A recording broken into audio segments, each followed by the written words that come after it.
Halo Tribuners, ketemu lagi dengan Tribun News Podcast. Kekurangan darah biasanya mengakibatkan banyak gangguan dalam beraktivitas ya. Nah, mulai dari lemas, pusing, hingga pokoknya berat deh untuk beraktivitas. Kali ini, Gilang bakal ngasih info beberapa cara mengatasi darah rendah secara alami dan mudah. Ketika sedang mengalami masalah tekanan darah di bawah dari angka 120/80 ya, atau kurang dari 140/90, kemungkinan Anda memiliki penyakit tekanan darah rendah. Nah, tekanan darah rendah biasanya membuat penderitanya merasa pusing, sensasi muntah, bahkan bisa sampai pingsan, Tribuners. Nah, pada beberapa kasus yang parah, tekanan darah juga sangat berbahaya ya bagi tubuh manusia. Nah, pada kondisi seperti itu biasanya disebabkan karena ada masalah pada jantung, masalah endokrin, dehidrasi, dan kurangnya nutrisi dalam makanan, obat-obatan, hingga kehilangan darah atau kehamilan. Nah, untuk mengatasi darah rendah, ini ada beberapa nih cara alami dan mudah yang bisa Tribuners lakukan. Yang pertama adalah minum banyak air putih dan menghindari alkohol. Alkohol dan kondisi dehidrasi dapat menurunkan tekanan darah. Apabila minum air secukupnya, kita dapat mengurangi dehidrasi dan meningkatkan volume darah. Nah, maka dari itu Tribuners, hindari minum alkohol bila kita mengidap tekanan darah rendah ya, atau hipotensi. Nah, jangan lupa untuk memenuhi kebutuhan cairan agar tidak dehidrasi dengan cara minum air putih setidaknya 8 gelas dalam seharinya. Oke, nah cara kedua yaitu jalani pola makan yang sehat. Anda bisa makan dengan berbagai makanan untuk mengatasi tekanan darah rendah nih, misalnya biji-bijian, buah-buahan, dan juga sayuran. Nah, buah dan sayur ini yang bisa membantu untuk mengatasi tekanan darah rendah antara lain ini adalah semangka. Karena kandungan air dalam satu buah semangka itu bisa mencapai 92%. Nah, kandungan air yang banyak ini dapat membantu tubuh dalam meningkatkan tekanan darah. Lalu ada sayur bayam nih dari sisi sayurannya ya, karena mengandung natrium sebesar 4 mg dalam porsi 100 gramnya. Jumlah yang kecil memang, tapi bayam mengandung cukup banyak air, yaitu sebesar 92% juga.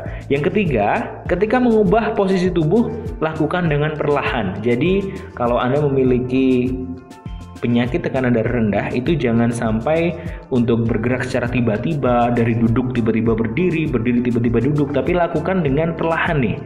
Sebelum bangun tidur di pagi hari misalnya, tarik napas sedalam-dalamnya dalam beberapa menit, kemudian perlahan-lahan duduk kira-kira selama 1 menit sebelum bangkit berdiri. Nah, tidur dengan bantal double atau bantal tinggi juga dapat membantu melawan efek gravitasi yang bisa membuat pusing nih Tribuners.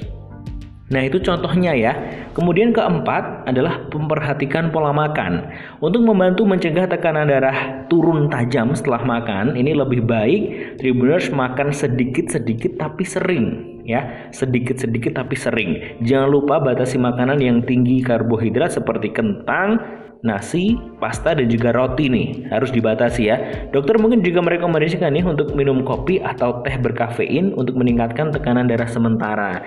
Namun karena kafein justru berpotensi menyebabkan masalah lain, lebih baik konsultasikan nih dengan dokter sebelum minum kafein. Takutnya misalkan punya masalah lambung atau tidak terbiasa dengan kafein, itu justru mungkin membantu untuk meningkatkan tekanan darah, tapi bisa jadi ini malah menimbulkan masalah lain. Yang kelima adalah dengan rutin berolahraga, Tribuners. Nah, melakukan aktivitas fisik secara rutin ini memang baik ya untuk kesehatan tubuh secara menyeluruh. Cobalah untuk rutin berolahraga setidaknya setengah jam sampai 1 jam. Setengah jam sampai 1 jam dalam sehari. Nah, Anda bisa melakukannya sebanyak 2-3 kali dalam seminggu. Nggak perlu tiap hari ya, misalkan seminggu 3 hari, 4 hari itu sudah cukup nih Tribuners. Nah, namun sebaiknya hindari olahraga di tempat yang terlalu panas atau terlalu lembab. Ini harus diperhatikan bagi para penderita tekanan darah rendah ya. Karena mungkin di tempat panas itu justru bisa mengakibatkan lemas atau mungkin lebih cepat untuk dehidrasi. Jadi harus di tempat yang sejuk ataupun panasnya nggak terlalu panas menyengat gitu ya. Oke, sampai di sini dulu Tribun News Podcast edisi kali ini. Semoga Tribuners selalu dalam keadaan sehat ya. Jumpa lagi di Tribun News Podcast selanjutnya. Jangan lupa untuk follow Spotify Tribun News Podcast dan subscribe YouTube tribunnews.com. Saya Gilang Putranto, terima kasih, bye-bye.